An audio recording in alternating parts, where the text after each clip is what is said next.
Om Sahana Vavatu Sahanau Bhunaktu Saha Viryankaravavahai Tejasvinavadhitamastu ma Vidvishavahai. Om Shanti Shanti Shanti. Om Namah Shri Yatirajaya Vivekananda Suraye Satchit Sukha Swarupaya Swamine Tapaharine. We are studying Karma Yoga of Swamiji. This is a 17th class. We are studying the chapter 7, Freedom. Before continuing our text, so in the last class, we studied something about free will. Swamiji said, because all law has its essence in causation, therefore we see at once that there cannot be any such thing as free will. The very words are contradiction. Because will is what we know, and everything that we know is within our universe, and everything within our universe is molded by the conditions of space-time and causation. So, in this train, so the conclusion was free will is not true. That means people do not have free will. So, though this is true from a strict sense, from an absolute standpoint, but people have relative will. So, this is a very long drawn discussion in the philosophical circle. In Kathamrita, Sri Ramakrishna says, though it is true that people are not free, but God has given them some freedom so that they can do karma and then reap the benefits also. So, if there is no free will, then there is no so-called the reaction to karma or the karma phala, etc. Is it not? Because people will not be responsible, because they are not. It is not their choice to do good or bad or whatever they do, right? In that sense, they won't be responsible. Then, so it will go in that direction. So, that is why. So, it is the answer is the people have relative freedom, or to put it in a modern context, a delegated freedom, some sort of freedom. And it is also true that different people have different degree of freedom. Those who are powerful, let us say, they can do many things and they have much control also on their mind and their lives. But not many people cannot have that much. So that shows people have different degree of freedom, right? And in the first chapter we have seen Swamiji is saying in the first chapter of Karma Yoga itself that people through work, through many janmas, many births, they get power, and then so they accrue that power. Both power means to do work, to control their minds, and then what, all these things, right? So that power they get through karma or many births, and so that also is an indication of the freedom the freedom to do, freedom, capacity to do, achieve, etc. Now, so with that, so that I wanted to clarify here, though it is mentioned here, free will is a false thing, that there is no such thing as free will, but it is a contradiction. Free will is something which is bound, and then how can you say free will, right? So that is what conclusion here, but that is true in a absolute sense or from a strict sense. People have relative freedom, that much, right? Now we continue with our text, the same chapter. Last class we saw this universe is only one speck of the infinite being, and all our laws, our bondages, our joys and our sorrows, our happinesses and our expectations are only within this small universe. All our progression and digression are within its small compass.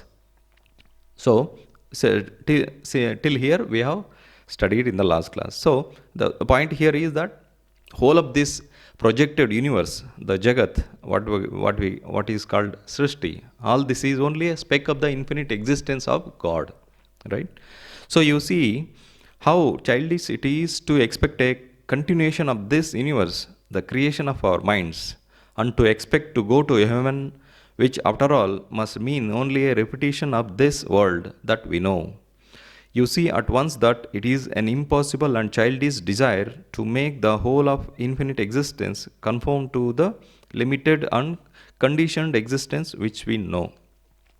So here the reference is to these ideas which are prevalent in many of the religious traditions, that is like going to heaven, all heaven, the descriptions of heaven where people can enjoy and doesn't have to work and they can enjoy for a long time. So and for that here some of these religious books, they inculcate various yajna. In our let's say in Hindu, they used to do so many yajnas, or they used to do so many dharma karyas, like meritorious deeds. So and these notions were there, and especially in the Semitic religions, these were more pronounced also.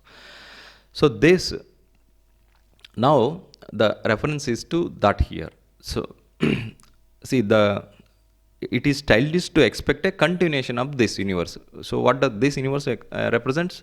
So many enjoyments are there, objects for comforts, these that, which the usual life offers, right? So on the heaven, all these higher lokas, so they are promised to give higher degree of happiness, sukha, and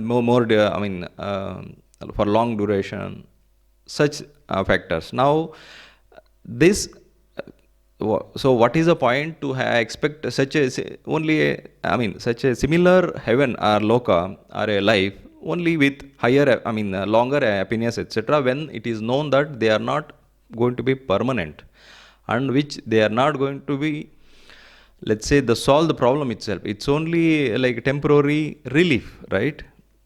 Which after all must mean that it's only repetition of this world that we know, the sense enjoyments after all, which are impermanent, transient. You see at once that it is an impossible and childish desire to make the whole of infinite existence conform to the limited and conditioned existence which we know. So the limited and conditioned existence is that the world we know, and to expect higher loka and the other lokas, because these notions were there that you do these works or do these meritorious deeds, you can go there, you can enjoy things in that way and this way, various things. And probably there were even earlier which are not so popular now, or which were probably obsolete for a long time, that the other lokas, not just the swarga and all. So that is the reference here. So to expect other realms of existence just to be just like this, where people can enjoy, have all sorts of things similar to what the life here. So that is a childish thing, and it is an impossible condition to expect. That's what Swamiji says. Continuing, when a man says that he will have again and again the same thing which he is having now, or as I sometimes put it, when he asks for a comfortable religion, you may know that he has become so degenerate that he cannot think of anything higher than what he is now. He is just his little present surroundings and nothing more. So here again, this is the reference is to the earlier. There were tendencies, especially during the time, the 18th, 19th centuries, that especially some of the Semitic religion, that is the combining God and world, which like combining spirituality and materialistic, all the usual life. That the comfortable religion Swami uses here, that is basically combining the spiritual as well as our usual worldly life, which there were actually during the time of Swamiji, there were some religious movements, not the mainstream the religious traditions. There were some subsects. They used to propose these things and then propound these, and they were popular also at that time, especially in the West, Europe as well as America. So Swamiji is actually referring to those ones here. That is, when a man says that he will have again and again the same thing which he is having now, same enjoyments which which are available in the earthly existence, if the same thing are expected or promised by any of the religious tradition, it is a foolishness. Or it means the person is so small or uneducated or unrefined that to expect the same thing even in so-called higher loka or the higher plane of existence. So it's so degenerated or so ill, uneducated. That's what they say. They hear what Swamiji says, comfortable religion means that you don't have to give up any of the present the enjoyments or the comforts, creature comforts, and still have religion. That is that is how the Swami used to refer this as comfortable religion. So usually religious means what? So we will have to observe, and then some austerity has to be followed, and then some tyaga, and then some restrictions on the usual what is that, comfortable life, right? So now comfortable, make that religion comfortable. Is it possible, right? So that's the term, that the meaning of that. You may know that such a person has become so degenerate that he cannot think of anything higher than what he is now. So the reference is to, it is a degeneration. Just to expect to combine both, what in the Christian tradition or the other European tradition they say, the mammon and the God, right? So to combine them is impossibility. He has forgotten his infinite nature, and his whole idea is confined to these little joys and sorrows and hard jealousies of the moment. He thinks that this finite thing is the infinite, and not only so, he will not let this foolishness go. He clings on desperately unto Trishna and the thirst after life, what the Buddhists call Tanha and Tissa. Here, the person has forgotten his infinite nature, and the whole idea is confined to these little joys, sorrows, all these usual emotions, feelings, achievements, or the frustrations of life, and this constitutes the life or the world of the usual person. Until this education, this exposure comes, this awakening comes. What awakening? This spiritual awakening or the exposure. And in some of the cultured families or traditional families, this is already known. People imbibe these ideas, these values from the very beginning, from the very birth. But not many such communities, such families are not many. So people, and even if there are, let's say in the India especially, these things, at least a few of the very important things are very common. If not at home, at a workplace or at school, somewhere we get to know. But the another problem is how many have faith, right? People won't have faith so easily unless they have gone through experience and learnt either in this life or the previous lives. So even though the exposure is there, whether the person has the implicit faith or the ingrained faith, so that becomes that will be the next question. So this small universe, these usual things of life constitutes the whole of the usual person's universe, or his conception of life and world and whatever, all these things. And he thinks that this finite thing itself is the universe, is the infinite. And not only so, he will not let this foolishness go. So usually those people, those who are not exposed to or not having any faith in these things, so then it goes on like that. They believe in, there is no point, there is no question of belief or not believing, not, life goes on like that, is it not? So that is how it is. And not only that, they won't actually bother about, even if they get a chance to hear about these things, about God or about spiritual progress or any of the higher ideas which improves the life of the person. It need not be, let us say, God or spiritually higher. Let's say even tell about even moral things. Many of them won't take it so seriously. They won't bother about it. He clings on desperately onto the thirst after life. That thirst after life is thirst after these objects of life, achievements in life, whatever the comforts, whatever everything that life offers to a usual person. Career, home, achievements, glory, name, fame, all these things which go to enrich the usual materialistic life, right? So this that thirst after life is so strong in some people that nothing else comes in their vision. They won't even, they can't even think of anything else. They are so busy or engrossed in those things. Now, in the Buddhist tradition, this Trishna is called Tanha or Tisa. These are Pali or Prakrit in the Prakrit terms. The same Sanskrit word Trishna in the Prakrit or Pali is Tanha, right? So that thirst after life will be so strong in them. There may be millions of kinds of happiness and beings and loss and progress and causation, all acting outside the little universe that we know. And after all, the whole of this comprises but one section of our infinite nature. So, Atman or Brahman is infinite, and usually the projected universe, the Srishti Jagat, is only a fraction of it. So, each jiva being the infinite Atman, so it's the so-called this Jagat only constitutes a fraction of it. So, it's a, it's a comparison that when the person himself is such a infinite being, so what is the, so see the hopeless condition that they are so blindly attached or engrossed in the little joys and sorrows or the achievements or the pleasures of this little jagat. So that is the meaning here. Now continuing, to acquire freedom, we have to get beyond the limitations of this universe. It cannot be found here.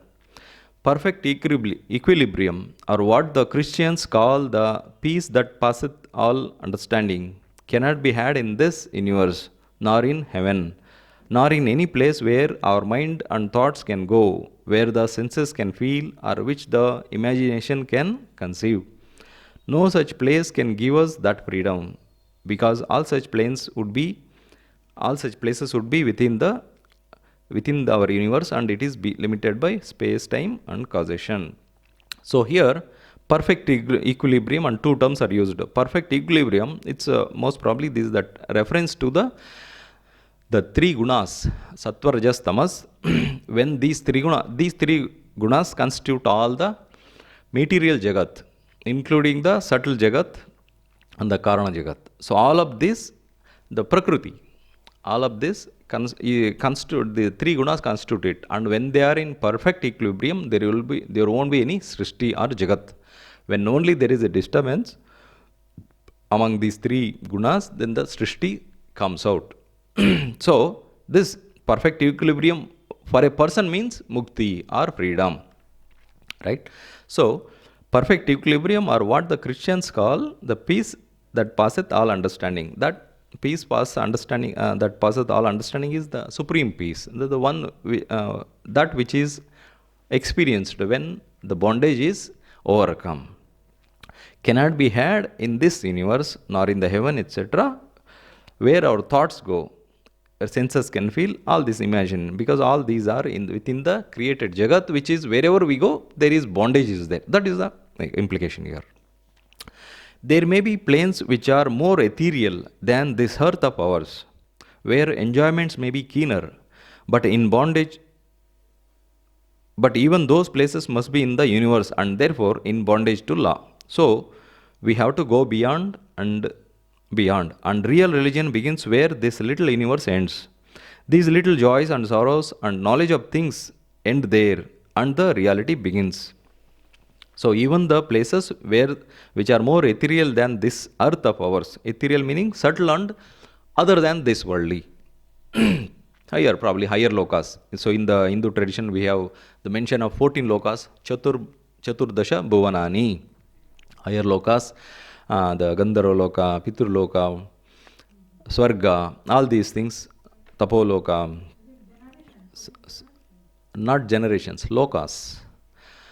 Atala, Sutala, Patala, Talatala, etc. Neither regions, and then the higher regions, where the mains, the Pitrus, mains, and the Devas, the bright Devatas, the Gandharvas, Iksha, so many things are there. No? So these, even the 14 lokas, the higher lokas where except probably the highest, the Satya and Brahmaloka, the lesser ones, probably the Tapoloka also excluded. The lesser ones are for enjoyment, and for example the Pitruloka, Gandharva, and even Swarga. There is in the Taittiriya Upanishad the mention of the happiness is higher than. So it many folds higher it is. So that mention is there. So even there may be higher. Swamiji the reference, the enjoyments there may be keener, superior to what the people the enjoyments people can enjoy in the earthly plane. But even those planes must be in the universe and therefore are in bondage. And so there also freedom is not possible. The implication is this, right?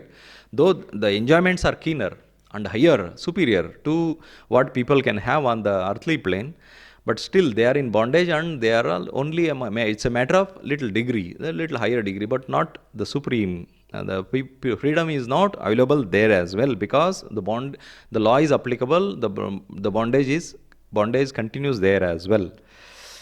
Until we give up the thirst after life, the strong attachment to this, our transient conditioned existence, we have no hope of catching even a glimpse of that infinite freedom beyond.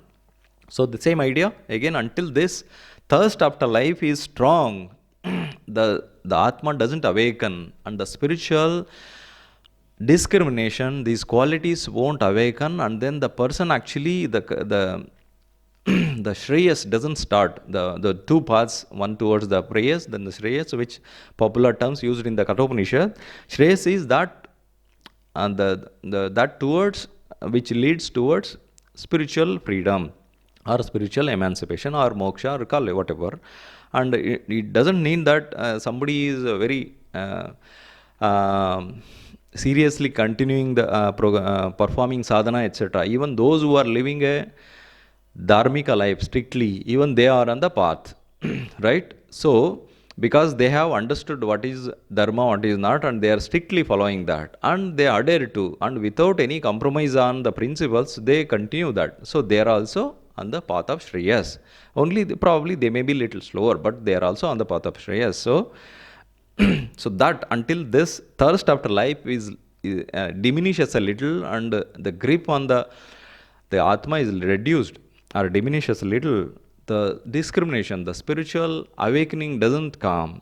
Until that comes, life goes on in this way, busy with the world and the objects therein.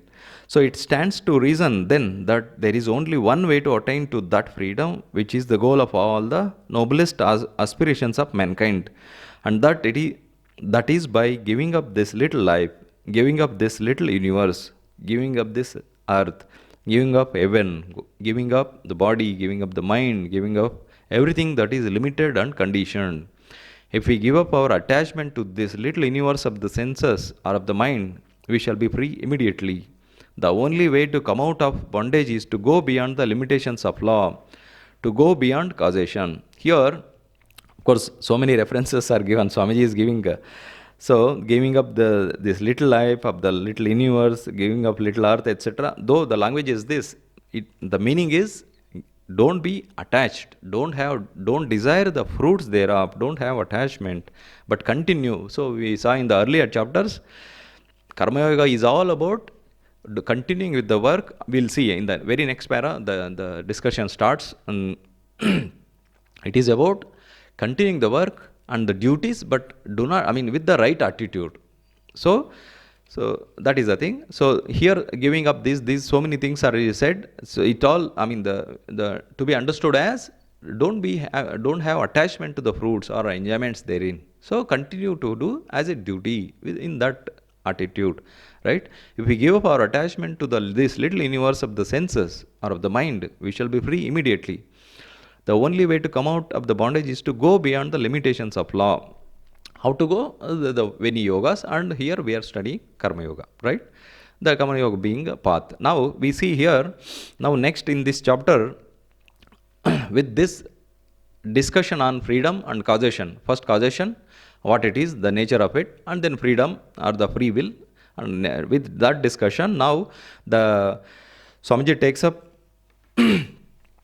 the two paths. The one is the Jnana, which is only a few, the highest type can resort to, and the other one is the usual, the Karma Yoga, being the common for all other yogas, be it Bhakti Yoga or even Karma Yoga in the full sense, or even the Raj Yoga or the Yoga of concentration, etc. So, with how these two, the main two, the broad two margas of Jnana and Karma, and afterwards, Swamiji talks about a little bit on the duty again, and so winds up the chapter on this freedom, right? So these two, this part is interesting. All the upasanas are the spiritual paths. So they are classified into two things. One is the jnana, the rest is all upasana, work, japa, dhyana, or one or the other. Where working is involved, where the progress is slow, step by step, right? And a reflection of this is in the Gita as well, where in the 5th chapter, Bhagavan says, Sankhya Yoga Prutak Bala Pravadentina Panditaha, etc., where it said Sankhya and Yoga. And the Sankhya is the reference to Jnana Yoga. Yoga, that means the yoga of karma. Shankaracharya translates as a karma yoga. That correct, the Swamiji also means it in the same way. So that their karma yoga means the common path which is common to all the other yogas, bhakti, whether it is bhakti or jnana or even raja yoga. So we will see. But it is most difficult thing to give up the clinging to this universe. Few ever attain to that. There are two ways to do that as mentioned in our books. One is called neti neti, not this, not this. The other is called iti. The former is the negative path and the later is the positive way. So here the Jnana Yoga is referred to as neti neti. Neti is a Sanskrit term, na iti. In the usually when they discriminate the Jnanis in their contemplation, whatever the notions which arise in the mind, whether the feelings, the references to objects of the universe, they go on negating. This is not the Brahman, this is not Brahman, this is not. So this is the process, and from there comes not this, not this, not this. And in the popular language, sometimes in the religious tradition, the neti neti marga is said. So just referring to the Jnana Yoga, right? And that actually is a higher types. Only those of higher willpower, gigantic wills, and greatest exceptional minds can take that path. The Swamiji comes to that. The other path is iti, where iti mane, so it is not rejected. The universe and the work, objects are not rejected as unreal. They say, this is fine, this is the glory of God, this is the projection of God, this is the form of God only, but the attitude is different. They take a different attitude, like Bhakti Marga or Karma Yoga or the Raja Yoga, and then they progress step by step gradually. We'll see how Swamiji explains. The negative way is the most difficult. It is only possible to men of the very highest exceptional minds and gigantic wills who simply stand up and say, no, I will not have this. And the mind and body obey their will, and they come out successful. But such people are very rare. So, there's they are already pure. Whether they are born like that or probably through various janmas they have attained to that. So such people are very, very few. Of such people who are, so very high degree of purity they have. So for them, it's a matter of just Shravana. In the Advaita tradition, we have Shravana, Manana, Nidhyasana, and some of the Advaita schools, they say by Shravana itself, Mukti and the realization flashes in their mind. But such types are very, very few. So we have in the Hindu Shastra, the two references are there for this. One is the Shukadeva was born free. And then the even better example is the four Manasa Putras of Brahma. In the creation, it's in the Puranas we have this story. At the outset, during creation, Brahmaji, the creator, brought forth four Kumaras. They are called Kumaras, the Sanaka Sanatana, Sanandana, Sanat Kumara. They were so pure, they just repeated the name of the God for some time, and then so they attained liberation and then gave up the world. So these the popular examples, so I quoted them. There may, of course, there may be such people even now, even later on also. Swami, Thakur used to say, referring to Swamiji, he is my Shuka. That means a person of such high purity and high renunciation and such spiritual caliber. That's what the reference. So such people, it's a matter of just a small duration. They don't have to struggle bit by bit, and then do the sadhana of years to progress and achieve illumination. It's a small effort on their part. They are pure already. They achieve in a short time. So such people are very few. They just stand aside and then they say, I will not have this. So they just, I mean, the mind accepts the idea, the teachings, and it's a matter of so on. Illumination flashes in no time for them, and the mind and body follow. Meaning mind can follow it. Given, when it is pure. Otherwise, so it won't be deeper. It will be only on the surface only, and the the deeper layers of mind are full with so many desires, or this raga, that raga, or even karma and reaction, so many things. It is not pure. So for such people, it will not have much impact. So the vast majority of mankind choose the positive way, the way through the world, making use of all the bondages themselves to break those very bondages. This is also a kind of giving up. Only it is done slowly and gradually by knowing things, by enjoying things, and thus obtaining experience and knowing the nature of things until the mind lets them all go at last and becomes unattached. So, this is interesting. You see, here Swamiji gives in a small compass the tenor, the nature of the usual run of life of most of the people.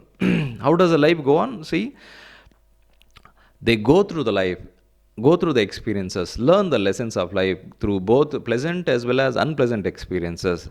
And having done through it again and again and again, slowly they understand the things, and the mind understands. It will not be enamored of the usual things anymore once having experienced those things for some time. And then it lets them go naturally.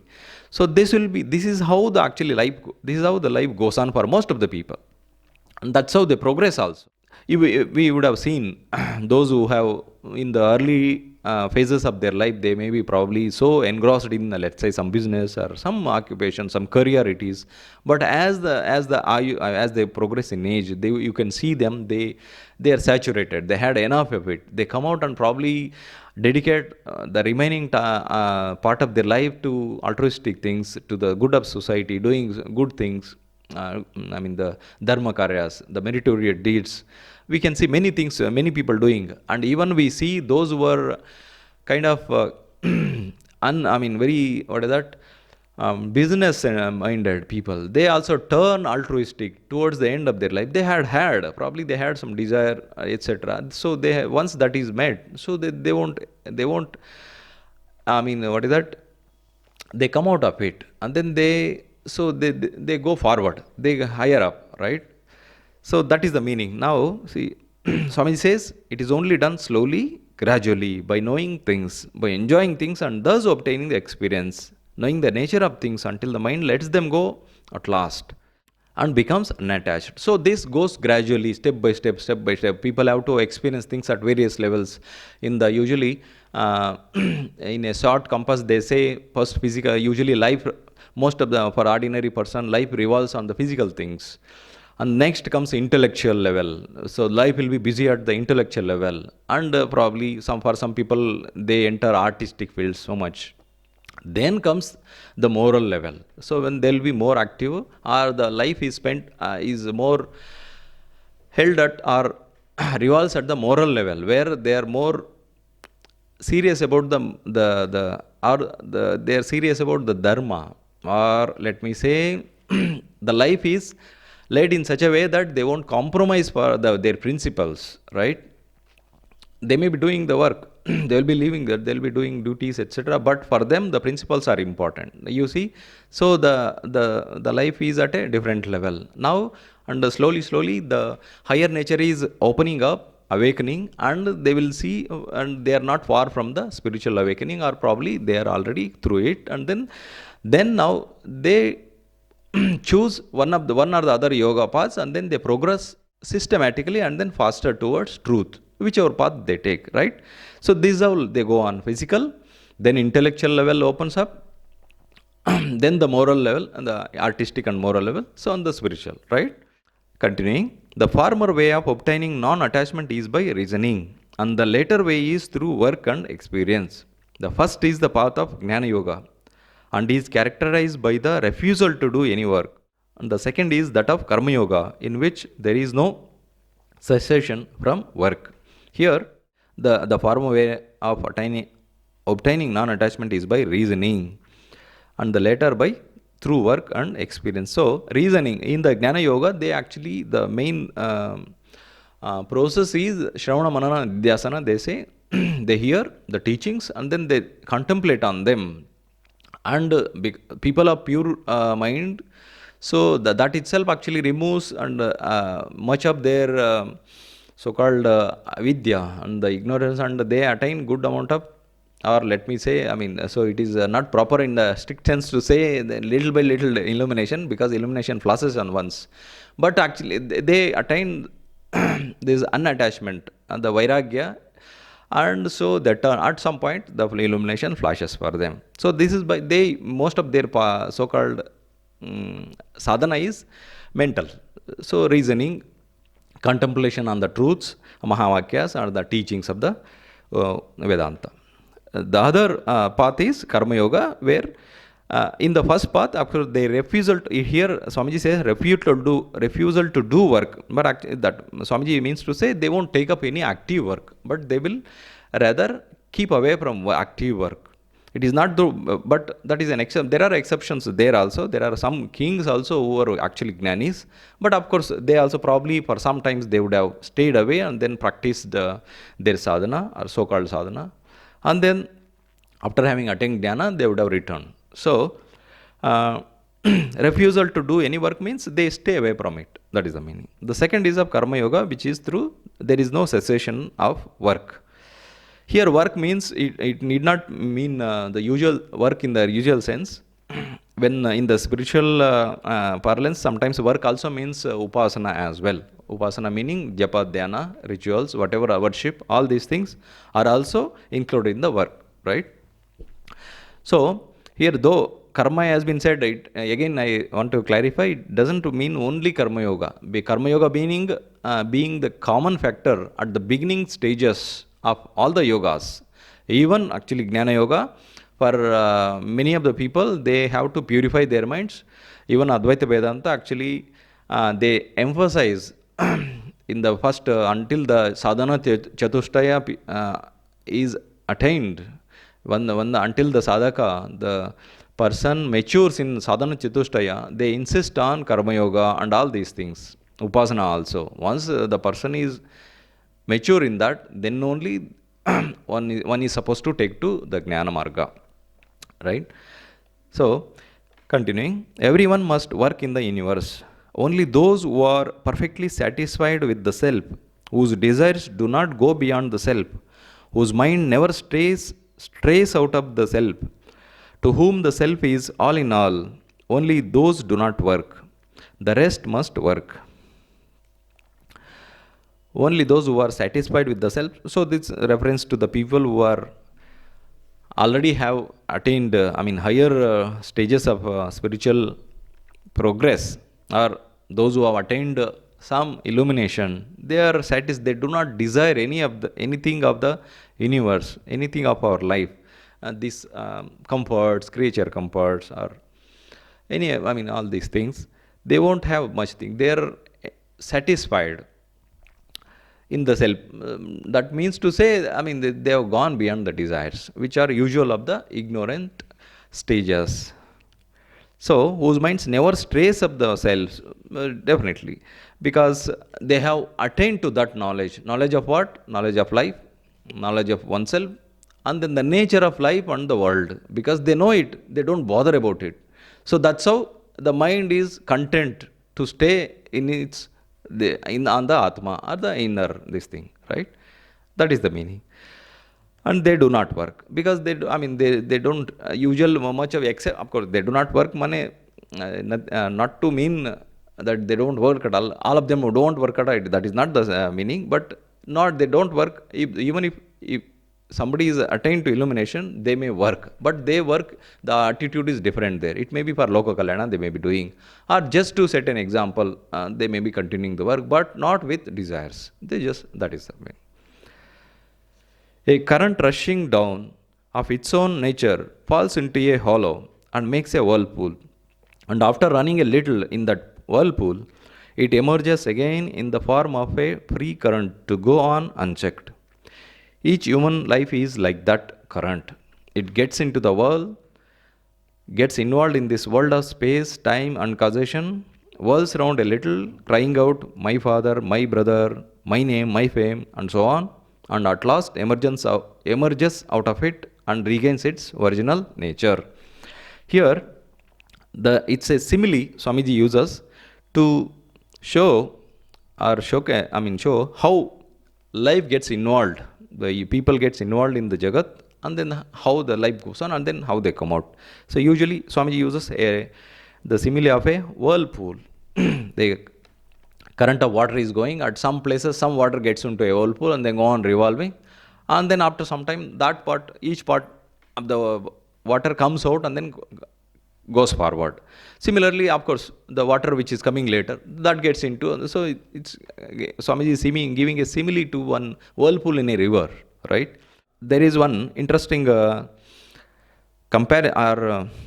principle or a teaching from the Kashmir Shaivism, where Kashmir Shaivism teaches the Shiva, the God, the Godhead, limits his powers, his own powers, unlimited powers, and then becomes the Jiva, who is bound and who is limited in power, knowledge, all these things. There are 5 or 6 powers are majestic powers of the Lord are listed, and in all of them, the infinite nature of the extent of the power is limited, and it becomes Jiva.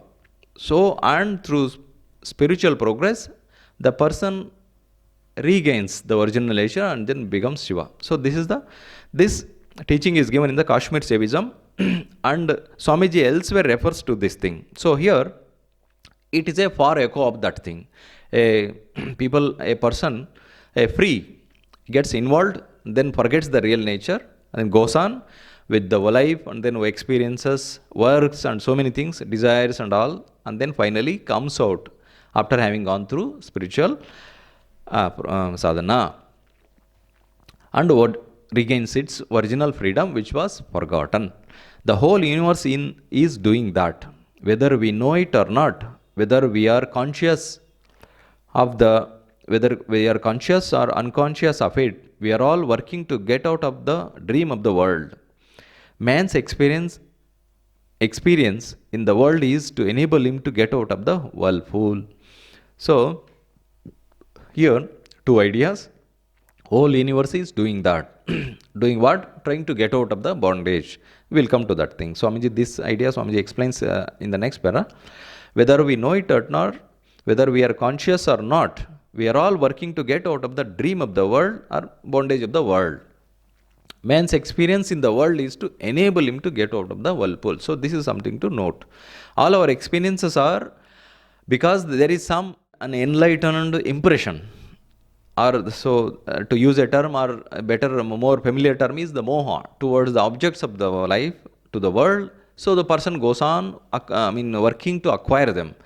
But after having gone through the experiences, they come to understand the nature of these things, and they won't be enamored. They won't have that moha, delusion anymore about those things. What we saw just a little ago, that after experiencing again and again, they understand, the mind understands and gives up the attachment or the desire or the moha towards them. And so so that's how bit by bit, or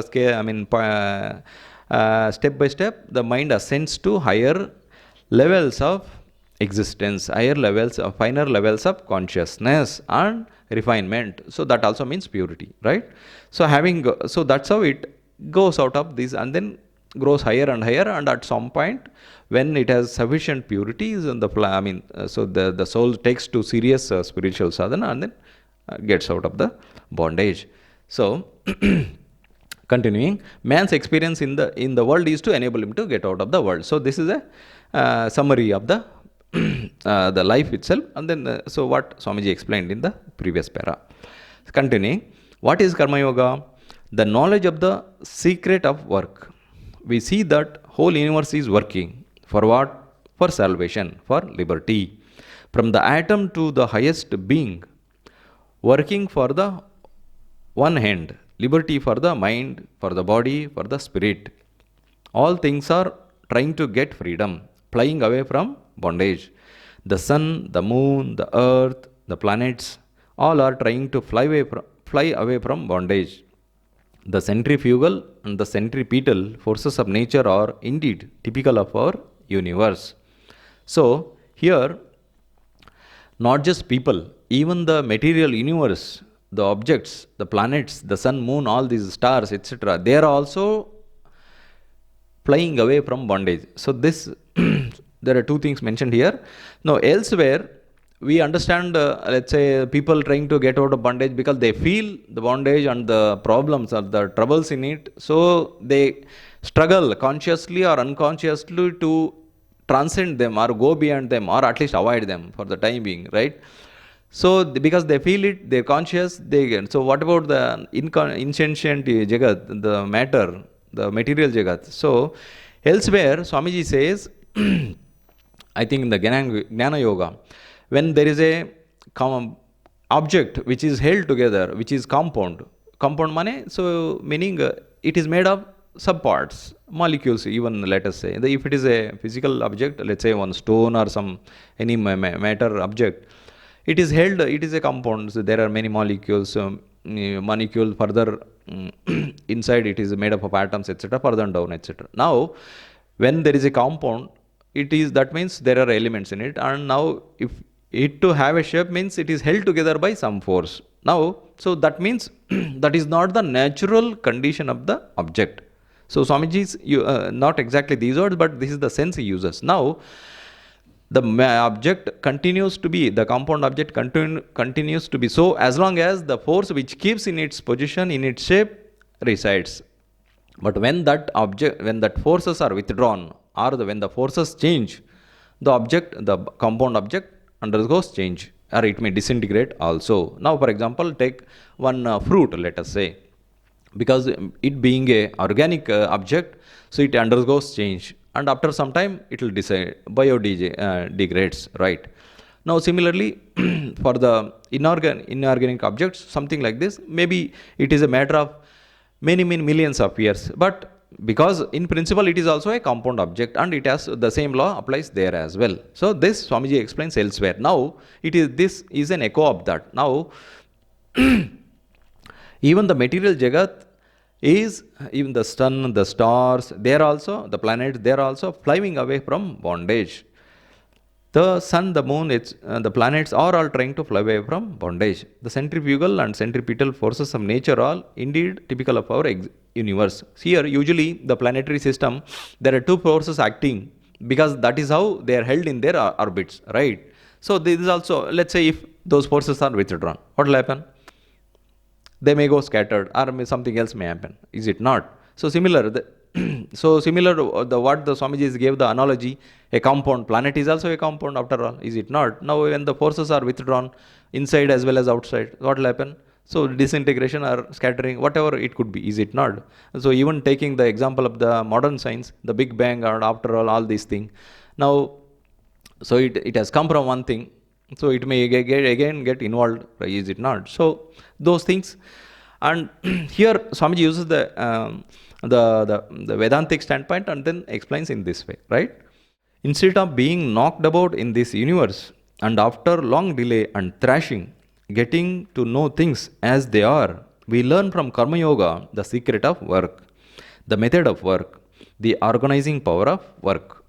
So the same reference to the nature of life, that is, instead of being knocked about in the universe, and after long delay and long thrashing, money basically all the problems, troubles in life, and through having gone through again and again and through various such experiences, and getting to know things as they are, we learn from Karma Yoga the secret of work, and the method of work, and organizing power of work. So three things he is saying. Secret of work money, how we do, that is, do it as without attachment. The method of work, so the duty and the many other teachings which we saw so far, that it is the only the person evolves, and the world, it is not benefited by all so these teachings. By our work, the good works, it is not the world which benefits, but the doer. So this is the underlying thing, though. But for that purpose, one is not to stop doing the good works, but this is the understanding people have to have, right? And the organizing power of work. So having gone through these, and the person learns, and then progresses further. A vast mass of energy may be spent in vain if we do not know how to utilize it. Karma Yoga makes a science of work. You learn by it how best to utilize all the workings of this world. Work is inevitable, it must be so, but we should work to the highest purpose. Now, a vast mass of energy may be spent in vain if we do not know how to utilize it. So, this is a reference to usually in life people go on doing many things, and many of them they themselves understand some of these activities are not so useful to their own things. They just goes on probably just as a mere of habit or just to pass time, etc. But they can utilize in a better way and then get a better return on that. Right? Is it not? They go on spending time like this, like that, and some people have bad habits also. So that is even worse, where it is not just waste of energy, it is harmful to themselves as well in one way or the other. So this, even the normal run, even to learn a few lessons, how much, the life is spent, how much energy is spent, is it not? And so unless the person who is little bit at least educated, either in the ordinary sense or even let us say in the best case is in the religious sense, if the person is a little bit educated, they at least know what to do, what not to do. That is also important.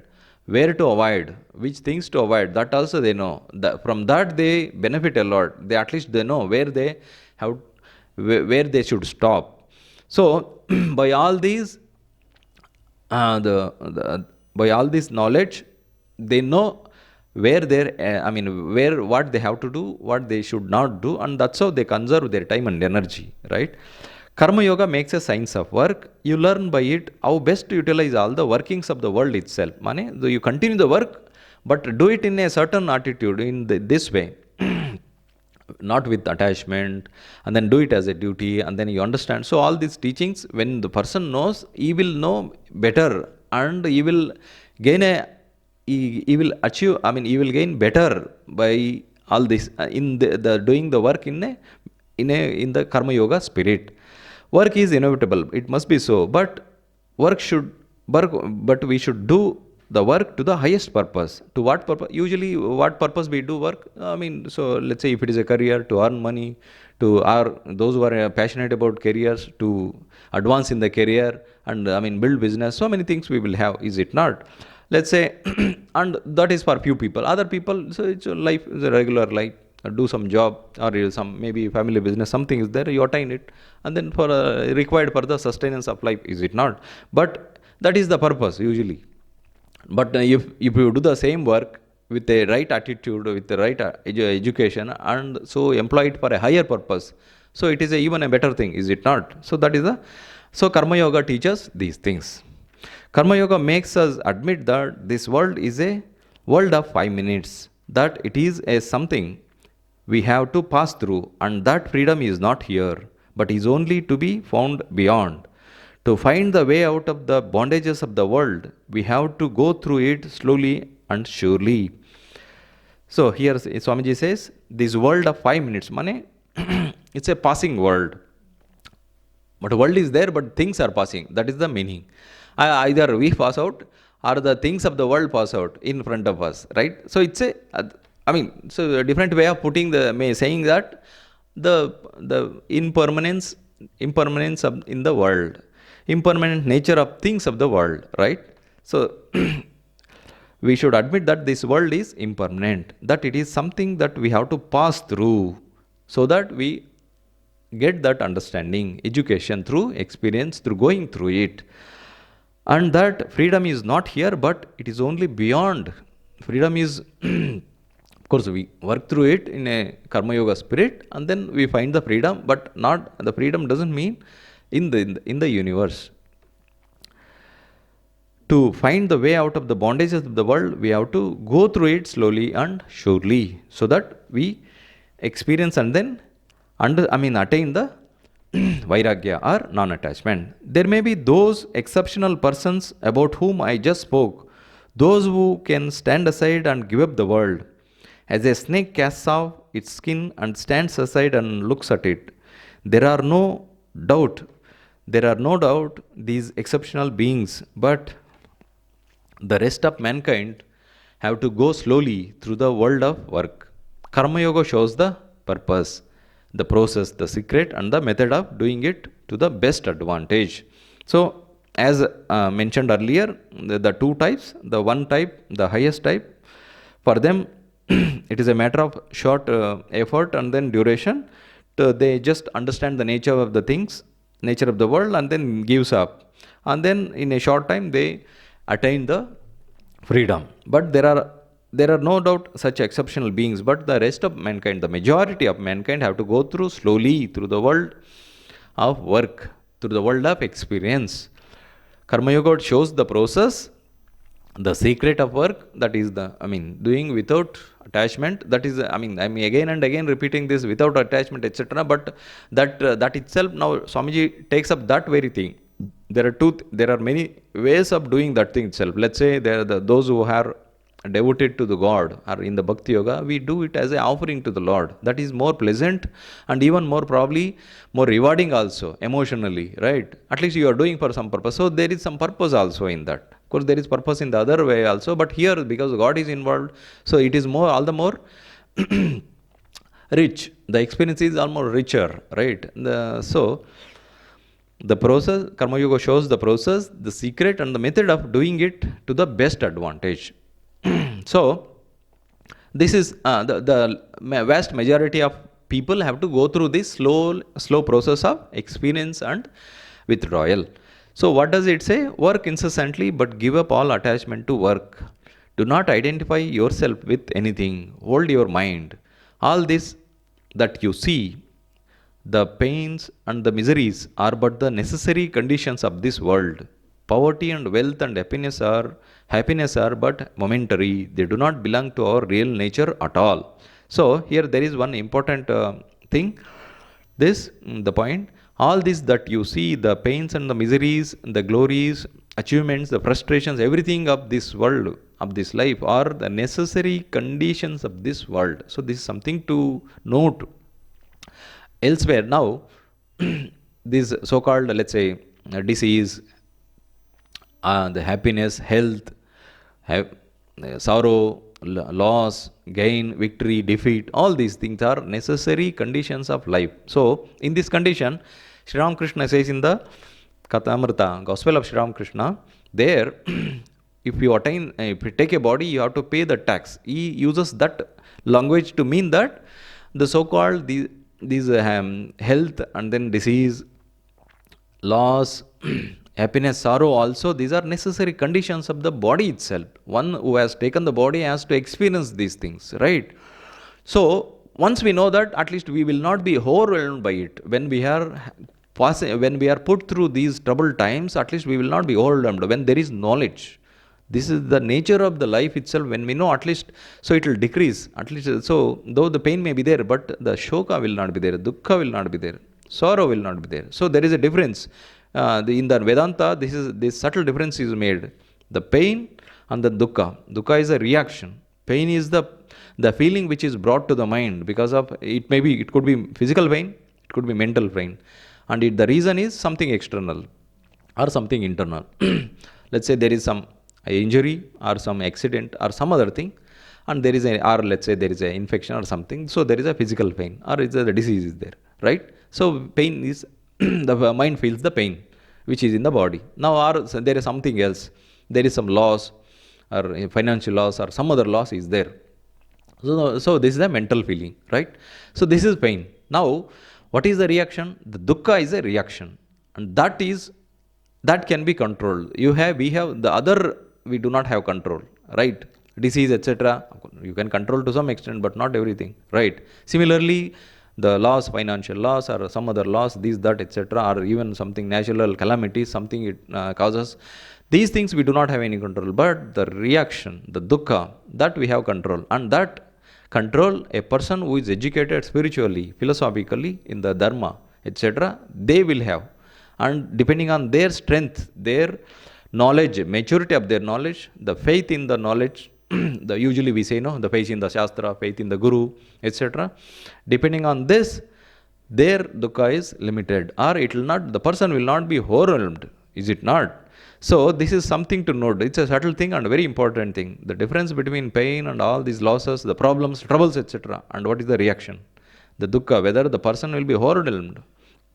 That is the thing. We would have seen people, the classical examples, Swamiji says elsewhere, person who had, there was one sadhu, monk who had attained illumination, but even, and used to stay on the river bank and used to all the time repeat, Soham, I am that, I am that, I am Brahman. That's what he is saying, I am God, he was saying, Brahman actually. Soham or Soham he was saying, or even probably he was saying Sivoham. He was one day caught by a tiger. Until there was lost breath, the people on the other bank heard him saying that he was repeating the Soham Soham. That you see the person who has attained to that, of course, that is a highest example where even in the jaws of death, he was just the same person. He was just uttering and then he was in his bliss. And he was not overwhelmed, let alone overwhelmed. He was not even, usually when there is danger, not before dukkha, the fear comes, is it not? So many other things will be there. And even whether you want it or not, body would have run. Before mind reacts, person would have run, is it not? It's so instinctual, right? So nothing wrong about it, but the person who has spiritually illumined, you see how much how much beyond nature he has gone. Body is part of the nature, is it not? And this fear, instinctual fears, running from, let's say, there is a fire, and then the mind, the body or the hand instinctually withdraws from it, right? When there is a sudden fear, the object of danger, when nearby, sudden there is at least the bodily reaction will be there, if not running. So these things. Now, but person who has gone beyond, attained illumination, he has gone beyond the nature, so that these instinctual drives and etc. are all extinct from him, right? Much more than these are the extreme things. But even those who are spiritually educated, awakened, they will be, at least they will not be overwhelmed by the day-to-day troubles, the mundane troubles of life. They know the nature of the world. Swamiji explains somewhere that in a one small sentence he gives a very nice wisdom there. See, try to know the nature of the world so that it will not hurt you. See, it's a one line, but so much wisdom in that. Try to know the nature of the world. When the world is said, it also means the nature of life, nature of oneself as well, and life and the world, so that it will not hurt you. We have to live and we have to continue with the life, is it not? So there is a way to understand. Life goes on in certain way. There are laws. The world, it has its own rules, its own this thing, and its own nature. Try to understand it, know it, so that it will not hurt you. So when you are educated, so we will not be, when such things happen, we know, okay, this is the thing, this is the thing. When we have knowledge, we will not be overwhelmed, we will not be taken unconsciously or unchecked, right? So that surprise is a pleasant thing at least. But what about the negative surprises? Shock, it could be even shock also, right? Shock is an extreme thing. There may other things will be right. So the world will, so that it will not hurt you. That which is known will not hurt me, because I know how it. This is expected. This is known thing. But something which is not known, fear will be there. So when from an unknown thing, there will be fear. This is there is a huge, long discussion on this in the Brihadaranyaka. From an unknown thing, there will be a fear itself, right? So it goes on. Now, this is how it is.